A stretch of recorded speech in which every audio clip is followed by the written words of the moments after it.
You're the last one. Complete the mission. I got this!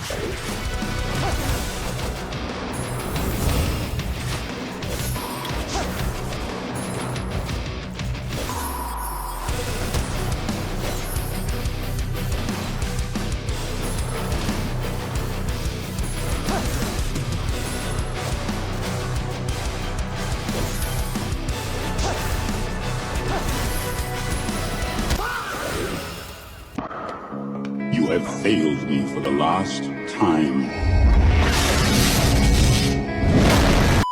I think a lot of people are misunderstanding how to use this unit. First, take a look at his skills and pause the video if you need more time to read. A quick skill summary is: first skill brands for 2 turns, second skill is a single target cleanse and applies a 3-turn defend, and his third skill is a passive that activates whenever he counterattacks to deal 100% more damage and heals your team by 15%. He also comes with a 48% resistant leader skill for Guild Wars and comes awakened into 15% additional crit rate. I really like these top 2 comments here, especially this guy, because he understands exactly how to build him and who to pair him with to get the most out of his skills. Destroy is great because he's a unit meant for longer fights, but you could also go Will or Full Revenge as an alternative, or Violent Revenge for more turn cycling. Here's a quick damage test showing his first skill's damage without revenging and then his damage when he does revenge. It's a very significant difference. Here's how I built him for this test, and I know this damage is inflated by all the setup. The multiplier for his skill 1 is 1.7 times attack, plus 19% of max HP. Normally, I would show you some RTA highlights now, but I realized most people were losing with him, and the fights he was winning, he wasn't doing much in the fights. However, this guy was pairing him with a pretty good team, so that's why I'm showing you some of this fight. He especially pairs well with that Fire Tetsuya. But what you have to realize is he's not really meant for RTA. Yes, you can make him work, but usually when a unit has a leader skill for a specific part of the game, like Guild Wars in this case, that usually means the focus of this character was to make him good for that content specifically. With that being said, let's now move over to Guild Wars and learn how to use him properly. I went for a similar build as the person in the monster info section. It's not as good, but should still get the job done for this showcase. Also, here's a pretty solid team if you have the units. The only problem is Odin might one-shot someone right away, so I swapped into Mo, even though I think Chiwu would be a better option. The goal is to strip the enemy team of will runes, then follow up with a provoke into Aragorn's protection. I messed up the turn order here, so make sure your provoke unit is going second to have more turns of the defend on them.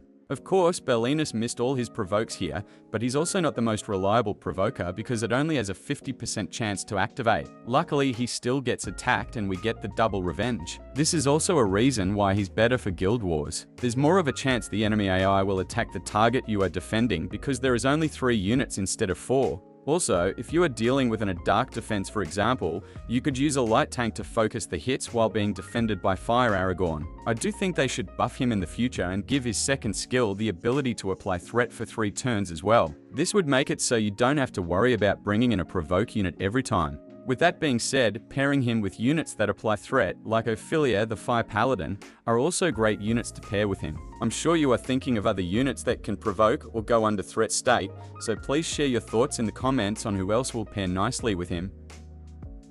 Here's a solid free-to-play option that has all the same elements but with a unit that can actually land provokes consistently. Once again, this isn't a great defense to bring him against because of the Odin and the heal blocks, but I hope you're getting a good idea of how he's meant to be used. I'll show a little bit of this match and then we'll move on to the next team.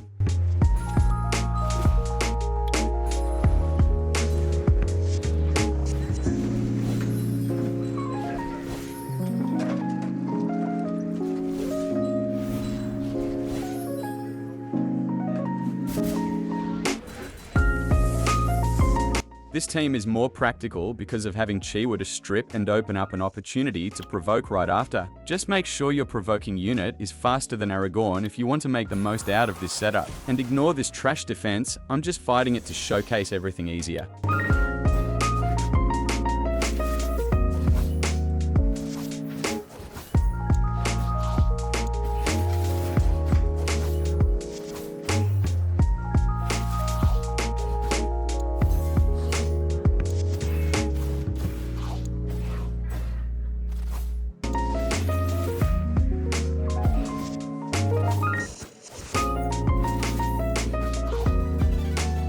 I have 2 more free-to-play teams to showcase him with. This one is great because it has the Provokes, HP Leader skill, and Veramos to cleanse any heal blocks. The Invincibility buff from the Light Paladin is also great, but you have to use it a certain way, otherwise Aragorn won't counterattack. If you defend a unit with Invincibility buff, they won't take damage, therefore Aragorn's counter passive won't activate. Pay attention to what happens here when the Light Paladin gets attacked with both of the buffs activated.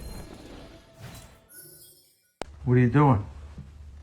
What are you doing? Nothing. Me? Just hanging around. Therefore, the proper way to use this combo is to shield Aragorn so that nobody takes damage. Now watch this sequence of events to see how powerful these two together can be.